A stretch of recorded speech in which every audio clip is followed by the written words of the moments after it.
네, 바로 보는 TV 옴부즈맨 남현호입니다. 서울 한복판에서 발생한 이태원 압사 참사로 온 국민이 충격과 슬픔에 빠진 한 주였습니다. 저희 연합뉴스TV도 관련 내용을 뉴스특보로 24시간 전해드렸습니다. 오늘 첫 순서는 동아방송예술대학교 방송보도제작과 정은희 교수와 함께 헬로윈데이를 앞두고 발생한 이번 참사를 언론은 어떻게 보도했는지 자세히 알아보도록 하겠습니다. 교수님 어서 오십시오. 안녕하십니까. 네. 교수님 사고 소식을 듣고 많이 놀라셨을 것 네. 같습니다. 이 서울도심 한복판에서 발생한 이번 참사와 관련해서 많은 보도들이 쏟아졌습니다. 특히 시간대별 상황과 수습 과정 등이 실시간으로 보도가 됐는데요. 사고 발생 초기 상황, 언론들은 어떻게 보도를 했습니까? 네, 정말 최악의 압사 사고가 발생했습니다. 사고가 발생하면서 모든 언론이 일제히 이태원 참사에 대해서 보도했습니다. 경향신문, 동아일보, 연합뉴스, KBS 등 여러 언론에서 사건 발생 초기 상황에 대한 실시간 보도가 이어졌는데요. 지난달 29일 헬로윈데이로 인파가 몰린 이태원 일대에 발생한 압사 사고로 다수의 사망자가 나왔다고 보도했습니다. 보도에 따르면 29일 오후 10시 15분쯤 이태원 해밀턴 호텔 인근 골목에 수십 명이 깔려 있다는 119 신고가 접수된 것을 시작으로 이후 용산소방서와 중부소방서에서 구급차가 출동해 환자 이송에 나섰고 서울 전역의 소방 인력을 동원해도 대응이 어렵자 경기 인천 지역의 인력까지 현장에 투입됐습니다. 소방청은 이날 오후 10시 15분 신고를 접수해 오후 10시 43분 대응 1단계, 오후 11시 13분 대응 2단계를 또 오후 11시 50분 대응 3단계를 발령했다고 밝혔습니다. 소방청 관계자는 서울 지역의 전 구급대원을 상대로 출동을 지시했다며 경찰청에 긴급 사항을 전파하고 현장 통제를 요청했다고 말했습니다. 경찰청 관계자는 겨울 경찰청장과 서울경찰청의 지휘에 따라 가용 경력을 최대한 지원하는 등 비상 조치를 발령했다고 말했습니다. 소방관과 경찰관 등이 30일 새벽까지 쓰러진 시민들을 상대로 심폐소생술을 실시했지만 참사를 막지 못했다고 전했는데요. 이태원 일대에서는 헬로윈데이 기간 곳곳에서 파티가 벌어졌고 사고는 해밀턴 호텔 인근 내리막길로 된 좁은 골목에 인파가 몰리면서 발생한 것으로 추정된다는 보도였습니다. 시간이 지나면서 상황을 전달하는 보도에서 이제는 상황을 파악하는 보도가 이어졌는데요. 이태원에서는 이날 코로나19 확산 후 3년 만에 야외에서 마스크를 착용하지 않는 헬로윈 축제가 시작됐고 경찰에 따르면 이날에만 10만 명 이상이 이태원 일대에 몰렸다고 전했습니다. 사회 관계망 서비스를 통해 전해지고 있는 사고 당시의 동영상 등을 보면 헬로윈 축제로 몰린 인파가 좁은 골목에서 휩쓸려 다녔던 것으로 나타났으며 이들을 통제하는 인력은 보이지 않는다고 전했습니다. 사고 직후에는 소방대원은 물론 일반 시민들까지 가세해서 심정지 환자들을 이면도로 한 곳으로 이동시킨 뒤 심폐소생술을 하기도 했고 들 것이 부족해 직접 환자들을 안거나 2명이서 들어서 이동시키기도 했다는 보도가 이어졌습니다. 그러나 당시 수많은 인파를 통제하는 인력은 거의 없는 상태였으며 일부 업소에서는 참사 직후에도 음악을 크게 틀고 영업을 하기도 했다고 보도했습니다. 문화일보는 서울경찰청은 수사본부를 구성해 이태원 일대 업소들이 안전조치 의무를 다했는지 등 구체적인 사고 경위를 수사할 방침이라고 전했습니다. 예, 거리두기 해제 후 맞는 첫 헬로윈데이였던 만큼 네. 많은 인파가 몰릴 것으로 예상됐기 때문에 안전 대책만 제대로 세웠다면 최악의 상황은 막을 수 있지 않았느냐 이런 지적이 나오고 있습니다. 맞습니다. 네, 사고 원인을 두고 갖가지 추측과 혼선이 이어졌습니다. 언론들은 이를 어떻게 다뤘는지 설명이 필요할 것 같습니다. 네. 이번 사건은 좁은 골목의 경사로에 순간적으로 많은 사람이 몰리면서 앞쪽에 있던 사람들이 넘어졌고 이후 뒤쪽에 있던 사람들이 도미노처럼 쓰러진 것으로 전해지는데요. 먼저 조선일보는 사건 발생 초기에 3년 만에 사회적 거리두기 없는 헬로윈은 비극이 되었다라고 하면서 29일 헬로윈 사고의 원인을 소방과 경찰이 파악 중인 가운데 당시 해밀턴 호텔 옆 골목에서 사고가 시작됐다고 보도했습니다. 당시 오후 9시쯤에 이미 이 부근 도로에도 사람들이 가득 찬 상태여서 차량이 움직일 수도 없는 상황이었다고 전해졌습니다. 그런 와중에 소방에 신고가 들어온 것은 오후 10시 15분쯤 사람이 깔렸다는 내용이었으며, 그러나 10만 명이 넘는 인파로 차로가 이미 막힌 상황에서 이 소방차의 도착은 1시간 정도 이후였다고 보도를 했습니다. 사고 발생 직후 SNS상에는 사고를 목격했다는 주장들을 하는 이들이 길을 올라가는 인파와 내려가는 인파가 마주치면서 통행이 막혔고 기다리다 못한 사람들이 밀치기 시작했다는 주장도 나오고 있다고 보도했습니다. 데일리아는 참사 직전 현장에 있었던 시민들 사이에서 사고 원인을 추측해야 하는 여러 증언들이 나왔다고 하면서 유명인이 모 술집에 와서 사람들이 몰렸다라는 증언, 또 뒤로라는 말을 밀어라는 말로 잘못 들은 것 같다는 증언들이 나왔다고 보도를 했습니다. 경인일보는 현장의 증언을 통해 경사로에서 사람이 넘어지기 시작해 여러 겹으로 쌓일 정도로 상황이 심각했다며 아래부터 사람을 빼냈지만 너무 많은 사람이 있어서 오랫동안 그 상태로 있을 수밖에 없었다고 전하면서 이 상태로 사람이 깔려있던 사람들이 사망하게 되었다고 보도했습니다. 천지일보는 당초 사고 원인으로 마약 등이 지목됐으나 관련 신고는 없었던 것으로 발표됐다면서 이날 현장에서는 사고 원인으로 마약뿐만 아니라 사고지 인접 골목에서 외국인들끼리 싸움이 있었다거나 유명 연예인들을 보기 위해서 인파가 한쪽으로 몰렸다는 소문이 돌았다고 보도했습니다. 이날 용산 소방서장은 헬로윈 축제 중 다수의 인파가 넘어지면서 참석자 다수의 사망자가 발생했고 사망자는 더 늘어날 수 있다고 발표를 했으며 사고 원인에 대해 사고 당시 가스 누출이나 화재는 없었다고 밝혔습니다. 그러나 외신을 비롯한 많은 언론에서는 막을 수 있었던 인재라고 보도하고 있습니다. 세월호 참사 유가족들이 31일 이태원 압사 참사 현장을 찾아 피해자를 추모하고 철저한 원인 규명을 촉구했습니다. 김종기 가족협의회 운영위원장은 이번 참사는 막을 수 없었던 어쩔 수 없는 사고가 아니다라고 하면서 사회적 거리 두기가 해제된 상황에서 충분히 예견할 수 있었고 대비하면 막을 수 있던 인재라고 지적을 했습니다. YTN은 염건용 유원대학교 경찰 소방 행정학 교수의 말로 이러한 참사에 대한 예방 방안을 보도했는데요. 앞으로 이렇게 사람이 밀집될 수 있는 경우에 대책이 될 수 있겠습니다. 사람이 많이 모일 장소에는 이에 맞는 경찰 인력의 증원과 폴리스 라인 등 안전장치 설치, 자치단체 관련 부서의 공무원 투입, 길거리지만 입구와 출구의 개념을 만들어서 원활한 순환이 될 수 있도록 해야 한다고 보도했습니다. 가장 중요한 것은 공적인 책임 의식이라고 강조했습니다. 참사 직후 각종 SNS에 현장 영상과 사진이 무분별하게 퍼지고 또 사고 관련 보도가 이어지면서 국민적 트라우마 우려까지 나오고 있습니다. 참사 이후 정부 대응과 사회 분위기에 대해 언론은 어떻게 보도했는지 설명해 주시죠. 네, 이번 사고로 정말 전 국민적인 슬픔에 빠져 있습니다. 사고의 예방이 중요했다는 의견이 지배적입니다. 결국 사고는 일어났고 대응책에 대해 논의가 이루어지고 있는데요. 정치권을 살펴보면 먼저 국민의힘 양금희 수석 대변인은 지난 1일 구두 논평을 통해서 이태원 사고 발생 이전부터 많은 군중이 몰렸고 현장에 이러한 위험성을 알리는 다수의 112 신고에도 미흡했다며 해당 내용을 더욱 면밀히 살펴 사실관계를 확인하고 관련 대응 매뉴얼도 재정비할 수 있도록 해야 한다고 언급했습니다. 한겨레 보도에 따르면 더불어민주당도 지난 1일 이태원 참사에 대해 국회법이 허용하는 방법을 통해 모든 사실관계를 파헤칠 것이라며 철저한 진상규명에 나서겠다고 밝혔습니다.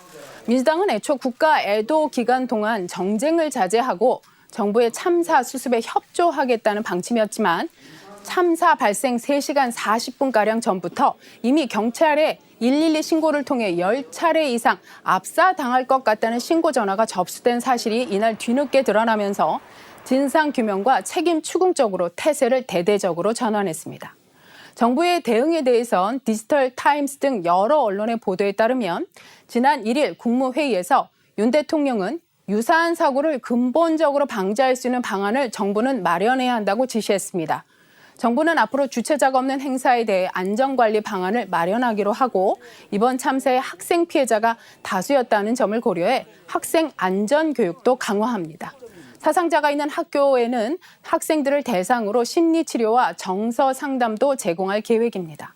정부는 이 밖에도 지난 5일까지 국가 애도기간으로 정하고 전국 지자체에서 합동 분향소 총 59곳을 운영했습니다. 합동 분향소 종료 기한은 정해지지 않은 상태입니다. 정부는 유가족 전담 공무원을 1대1로 매칭해 지원하고 있으며 장례비도 최대한 신속하게 지급될 수 있도록 하겠다고 약속했습니다. 경향신문의 보도에 따르면 서울시가 이태원 헬로윈 참사 수습을 위해 41억 원의 예산을 투입한다고 지난 1일 밝혔습니다. 서울시는 이를 위해 올해 편성된 예산 중 재난관리기금을 활용해 생활안전지원금, 장례지원금, 유가족 등의 숙박비 등을 지원합니다. 국민의힘은 입법 지원에 나선다고 합니다. 성일종 정책위 의장은 원내 대책회의에서 주최자가 없는 행사라도 안전관리를 강화할 수 있도록 재난안전관리기본법 개정을 추진하겠다고 밝혔습니다. 한편 현재 사회 분위기에 대해 경인일보의 보도에 따르면 압사 사고가 소중한 생명을 앗아갈 수 있는 만큼 대중교통을 이용하는 시민들은 서로를 더욱 배려하고 있고 응급처치법에 대해 이번 참사를 계기로 관심이 커지는 등 남을 위한 사회 분위기가 감지되고 있습니다. 여기에 사회관계망 서비스에 입에 담지도 못할 사망자에 대한 모욕 등이 올라오면서 누리꾼들은 이를 자제하자고 독려하고 있습니다. 미디어 팬 등 여러 언론에 따르면 이태원 참사로 회식이나 모임을 자제하는 분위기가 형성되면서 수개월 전부터 연말 쇼핑 대목을 준비해온 유통업계, 외식업계도 매출을 포기하고 애도에 동참했습니다. 각종 행사, 연예 행사 등도 줄줄이 취소되고 있습니다. 예, 교수님, 다수의 희생자가 나온 이런 대형 참사 보도 시에 언론은 특히 주의하고 또 신중해야 할 점이 있을 것 같습니다. 재난 보도 준칙에 비춰서 어떤 점을 좀 주의해야 된다고 보십니까? 네, 이번 사고로 정말 많은 분들께서 슬픔과 충격 속에 있습니다. 이런 만큼 보도에 있어서 객관성과 건전성을 유지해야 할 텐데요. 언론인들은 이를 잘 알고 있습니다. 연합뉴스TV를 비롯한 여러 언론 단체들이 이태원 참사와 관련해 선정적인 보도를 하지 않고 혐오 표현을 쓰지 않겠다고 밝혔습니다. 한국신문방송편집인협회, 한국기자협회, 한국여성기자협회, 한국인터넷신문협회 등 언론 4단체는 공동 입장문을 내고 일부 언론은 자극적인 현장 사진과 영상 그리고 희생자 모습을 여과 없이 되풀이 보도했다면서 이같이 설명했습니다. 그러면서 언론 4단체는 지난 2014년 세월호 참사를 계기로 제정된 재난보도 준칙에 따라 과도한 감정 표현, 부적절한 신체 노출, 재난과 무관한 흥미 위주 등의 선정적 보도를 하지 않고 편집에도 각별하게 주의하겠다고 밝혔습니다. 또 확인되지 않은 사실, 폄하와 비난을 담은 내용을 유포하는 행위는 명백한 명예훼손이라면서 혐오와 낙인 찍기는 재난 극복과 국민 통합에 방해될 뿐이라고 주장을 했습니다. 맞습니다. 명백한 사실 보도로 건전성을 유지를 하고 재발 방지를 위해 어떻게 하는 것이 좋은지에 대해서 보도하는 것이 옳겠습니다. 정부가 잘못한 부분이 있다면 그 부분에 대해서 감시하고 강력하게 시정할 것을 요구하고 앞으로 이러한 재난이 다시 발생하지 않도록 사회적 체계 구축에 더욱 매진하는 것이 언론의 소명일 것입니다. 네, 알겠습니다. 자, 지금까지 동아방송예술대 정은희 교수였습니다. 말씀 감사합니다. 고맙습니다.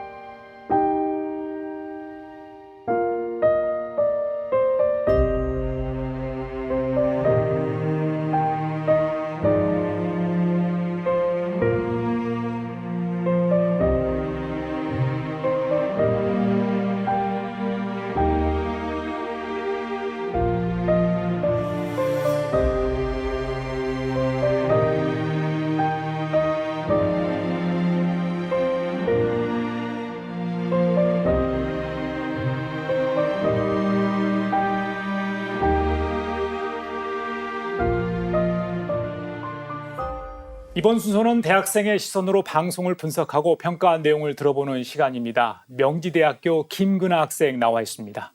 안녕하세요. 이번 주는 이태원 압사 참사 뉴스특보를 모니터링했죠?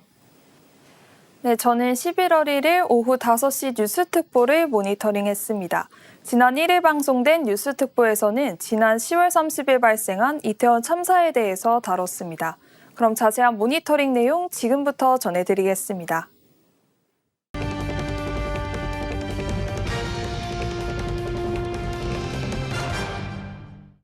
김유림 기자. 방송은 뉴스특보를 시작으로 이태원과 이대목동병원의 현장 기자를 연결해 소식이 전해졌습니다. 서울경찰청은 전담수사팀과 피해자 보호팀, 과학수사지원팀으로 이루어진 415명 규모의 수사본부를 꾸렸으며 40여 명의 목격자 진술, 50여 개의 CCTV 분석을 통해 사건의 경위를 파악하기 위해 노력하고 있다고 전했습니다. 또한 고인과 유족을 상대로 한 명예훼손과 모욕, 허위사실, 개인정보 유포에도 엄중한 처벌을 내릴 것으로 예상하며 고인 명예훼손 6건에 대해 입건 전 조사 중에 있다고 전했습니다. 한편 이태원역 1번 출구에는 임시 추모 공간이 마련되어 있다고 하는데요.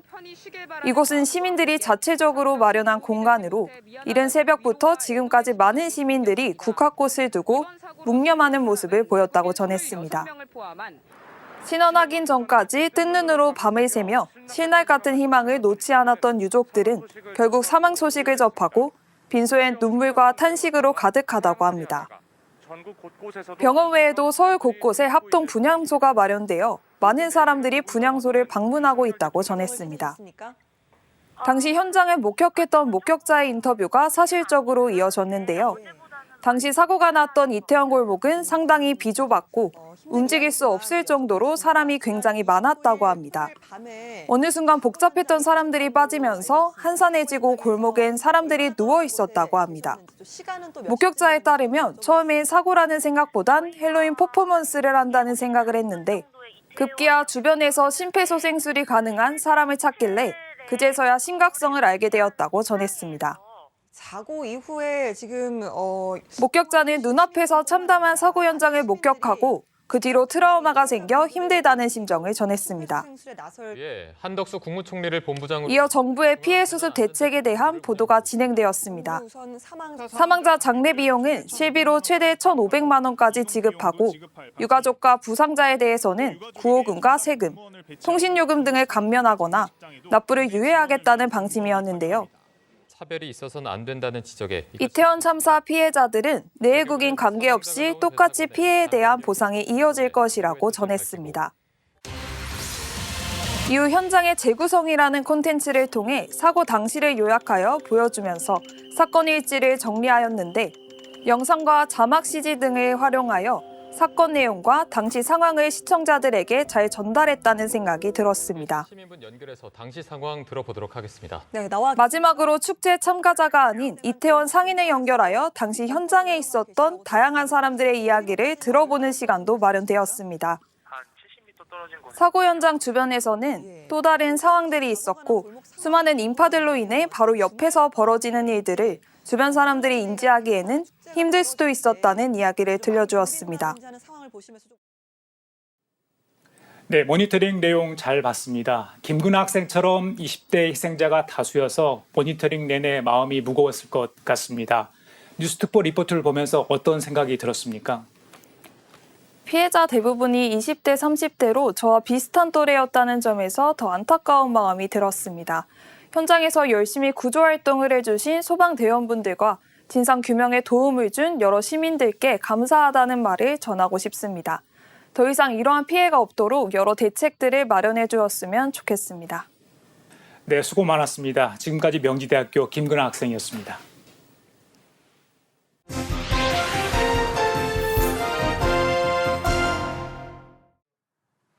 연합뉴스 TV는 지난주에 심각한 자금난에 한국은행이 석 달간 돈 공급 확대에 나섰다는 소식과 서울 둔촌중앙 아파트 재건축 사업 기반 전자 단기사채 차환 발행이 만기를 하루 앞두고 극적으로 성공했다는 소식을 전했습니다.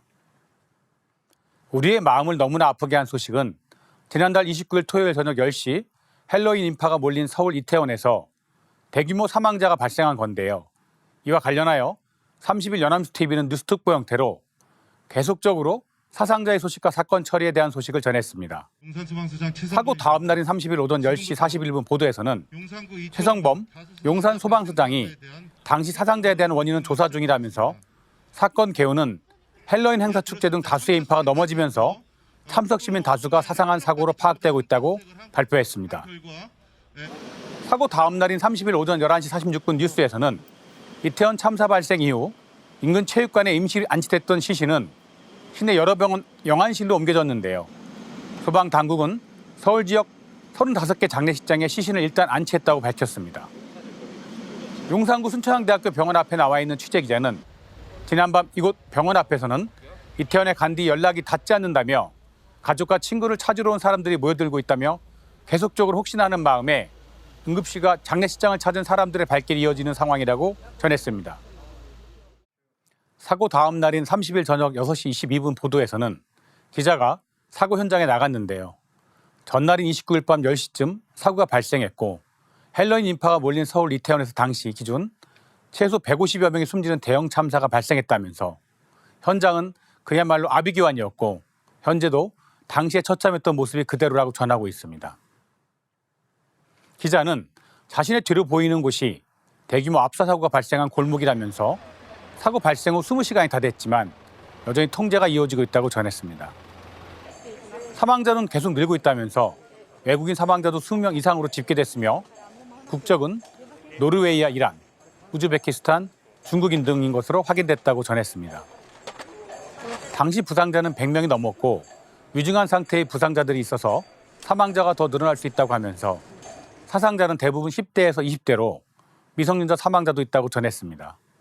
사망자들은 당시 일산 동국대병원과 이대 목동병원 등 서울과 경기권 대형 병원에 안치된 상태라고 전했습니다. 사고 현장은 경사가 급하고 길이 약 40m, 폭 3m가량의 T자형 골목으로 성인 6명이 나란히 서기도 힘든 곳으로 몰렸던 인파가 넘어지기 시작하면 속수무책이었던 것으로 보인다고 하면서 당시 상황을 보면 한 발짝도 움직이기 힘든 정도로 사람들이 좁은 골목에 꽉 차 있는 모습이었다고 합니다. 용산구는 지난달 31일 오전부터 녹사평영 광장에 합동 분향소를 설치했는데요. 사고 현장 근처에도 꽃을 두고 가는 등 애도의 추모 발길이 계속해서 이어지고 있다고 합니다. 한편 경찰과 소방당국은 정확한 사고 발생 원인을 찾기 위해 추가 감식 등을 진행하고 있으며 또 구조당국의 수습을 방해한 요인과 관할 지자체의 사고 예방 조치가 어땠는지 확인하여 밝히겠다고 마무리했습니다. 일상의 답답함에서 작은 해방구를 찾고자 했던 젊은이들이 하늘로 갔습니다. 매우 안타까운 일입니다. 삼가 고인들의 명복을 빕니다. 할로윈 축제는 외국 문화라고 하지만 이미 오래전부터 우리나라에도 정착되어 있었고 하루 이틀의 축제로 끝나는 문화와 놀이였습니다. 사회생활이 어렵고 스스로의 경제적 해결을 위해서는 이전보다 몇 배 더 노력해야 하는 환경에서 젊은 청년들에게는 나름의 놀이 문화였는데요. 우리가 조금 더 세심하게 챙겨주지 못했던 것이 아쉽습니다. 이 보도에서는 사고 발생 원인 등에 대하여 앞으로 좀 더 밝힐 것이라고 얘기하고 있는데요. 특히 다수가 모이는 현장에 일정한 규율로 통제할 수 있는 경찰력과 장치가 부족한 것은 아니었는지 등을 살펴야 할 것입니다. 실제 사고 경위와 원인 파악을 위해서는 먼저 행사의 주최자 측을 알아봐야 하고 용산구, 서울시, 대한민국의 안전관리 의무를 충분히 지켰는지 또는 산하기관을 통해 당시 행사 인원의 예측과 이에 대한 교통통제와 질서 유지 그리고 구급 인력 배치 등 예방 차원에서 적절한 조치가 있었는지 등도 파악이 되어야 할 것입니다. 이와 같은 내용에 대한 보도 외에도 이러한 큰 인사사고가 반복적으로 발생하고 있었으므로 앞으로 기획기사 등 보도를 통해서 그 원인과 예방에 대하여 단단히 짚고 가야 할 것입니다. 언론의 사명은 보도에만 있는 것이 아니라 사회 변화를 이끌어내야 하는 점에 더 큰 주안점이 있어 보이기 때문입니다. 지난달 28일 저녁 5시 30분 뉴스 17에서는 서울 둔촌중앙아파트 재건축 사업 대출금을 토대로 발행된 단기 채권이 만기를 하루 앞두고 차원 발행에 성공했다면서 레고랜드발 자금 경색 사태에 정부와 한국은행이 대책을 쏟아낸 덕이라고 전했는데요. 이를 계기로 시장 불안이 진정될지가 관심이라고 합니다. 정부가 일시적 어려움으로 매입처를 찾지 못한 회사채 기업어음을 사들이기 위해 만든 채권시장 안정펀드가 일부지만 참여한 것이 힘이 됐다고 하면서 최근 급격한 자금시장 경색으로 실패했던 서울 둔촌주공 아파트 재건축 사업 기반 전자 단기사채 차환 발행이 만기를 하루 앞두고 극적으로 성공했다고 전했습니다. 하지만 4% 전후였던 발행 금리는 무려 최고 12%까지 뛴 것으로 알려졌는데요. 정부는 20조 원 규모 채권 안정펀드를 비롯해 50조 원 이상의 유동성 공급 대책을 내놓고 은행 보험사의 유동성 비율 규제 완화에도 나선 상황이라고 합니다. 한국은행은 자금난을 겪은 증권사로부터 6조 원 규모 환매 조건부 채권 RP를 사들여 직접 유동성을 공급하기로 하면서 시장에서는 일단 숨통이 튀었다는 반응이라는데요. 정부는 유동성 공급 외에도 불안 심리 진정을 위한 설득전에도 나서고 있다고 합니다. 이복현 금융감독원장은 기자들을 만나 이번 주가 지나면 레고랜드 사태 이전 상황으로 어느 정도 돌아갈 것이라고 전했습니다. 금융위원회는 국민연금과 기관 투자가들을 만나 과도한 채권 매도나 매수 축소 자제를 요청했고 다음 주 김주현 위원장이 5대 금융그룹 회장들과 만나 시장 안정 조치를 논의한다고 하는데요. 지난달 24일 매입을 시작한 채권 안정펀드는 다음 주 3조 원 규모의 1차 추가 자금을 금융권에 요청할 계획이라고 마무리했습니다. 지난달 27일 저녁 9시 뉴스 리뷰에서는 심각한 자금난에 한국은행이 지원에 나섰다면서 석 달간 돈 공급 확대에 나선다고 전했습니다. 은행들이 한은에서 대출받을 때 국채 외에 은행과 공공기관 발행 채권도 담보를 허용하고 증권사로부터는 대사는 조건으로 6조 원 규모의 채권을 사들이기로 했다고 전했습니다. 핵심은 11월부터 석 달간 은행이 한은에서 대출받을 때 내는 담보인데요. 기존 국공채 외에 은행, 공공기관 발행채도 담보로 인정하겠다는 건데요. 이렇게 되면 은행 담보 부담이 7조 5천억 원가량 줄어들어 은행들이 좀 더 쉽게 돈을 조달해 자금난을 겪는 기업과 제2금융권에 대출해 줄 수 있습니다. 자금난을 겪는 증권사들로부터 6조 원 규모 환매 조건부 채권, RP를 사들이기로 한 것인데요. 증권사들은 석 달 뒤 대사야 하지만 단기 자금 융통에 숨은 좀 트이는 셈입니다. 이와 별도로 대형 증권사들도 시장 안정에 나서기로 했는데요. 종합금융투자사로 지정된 9개 대형 증권사가 증권사 보유 자산 유동성 기업어음 ABCP를 사들이기로 합의했다고 합니다. 이는 앞서 금융당국이 민간 차원의 노력을 강조한 데 따른 것인데요. 이로 인해 간치금융 논란도 일각에서 제기된다고 전했습니다. 방식은 각사가 500억 원에서 1,000억씩 내서 만든 특수 목적법이니 자산 유동화 어음을 사들이는 형태가 예상되는데요. 이 때문에 제2채권 안정펀드라는 평가가 나온다고 마무리했습니다. 첫째는 심각한 자금난에 한국은행이 돈 공급 확대를 한 것인데요. 한국은행이 석 달이지만 은행의 대출 담보로 은행, 공공기관 발행채도 인정하겠다는 겁니다. 두 번째는 서울 둔촌주공 아파트 재건축 사업 관련해서 단기 채권이 만기를 하루 앞두고 차환 발행에 성공했다는 것입니다. 이 두 사안은 연결되어 있어 보이는데요. 둔촌주공 재건축 사업은 부동산에 대해 관심 없는 국민들조차도 다 알고 있는 일종의 상징성을 띤 역대 가장 큰 재건축 사업으로 현재 어려운 과정을 겪고 있습니다. 원래는 내년 1분기에 일반 분양이 예정되어 있는데요. 만약에 일반 분양이 고금리 등으로 인해 미분양이 나오기 시작한다면 그 이후 우리나라 부동산 분양 시장은 큰 어려움을 겪을 것으로 보입니다. 해당 사업조합은 대주단에 7천억 원 규모 사업비 대출의 만기 연장을 요청했으나 거절당했고 지급 보정을 선 건설사들은 스스로 자금을 조달해 대출을 갚아야 했는데요. 이번 차환 발행 성공으로 조합과 건설사가 한 단계 어려움을 건너긴 했습니다. 자산유동화 증권 매입에는 채권시장 안정펀드도 참여했다는데요. 채안펀드는 약 900억 원 가량의 둔촌주공 채권을 사들인 것으로 전해졌습니다. 전체 차안의 5분의 1 수준이지만 채안펀드가 들어왔기에 금융사들이 정부를 믿고 자금을 투입한 것으로 보입니다. 이 보도는 강원도의 레고랜드 사태부터 시작해 둔촌주공 재건축까지 우리나라 현 경제 현상의 흐름이 보이는 보도이긴 했습니다. 하지만 보도 내용처럼 관치금융 논란이 일각에서 제기될 수밖에 없어 보이며 앞으로 어떠한 모습으로 진행될 수 있을지에 대한 논의도 조금은 필요해 보였습니다. 옴부즈맨 제작진은 이번 이태원 참사로 희생되신 분들의 명복을 빌며 유족들에게 깊은 위로의 말씀을 전합니다. 옴부즈맨 제작진은 시청자 여러분의 다양하고 소중한 의견을 기다립니다. 방송을 보고 느낀 소감을 연합뉴스TV 홈페이지 시청자 게시판이나 SNS로 보내주시기 바랍니다. 저희는 다음 주에 다시 찾아뵙겠습니다. 시청자 여러분 고맙습니다.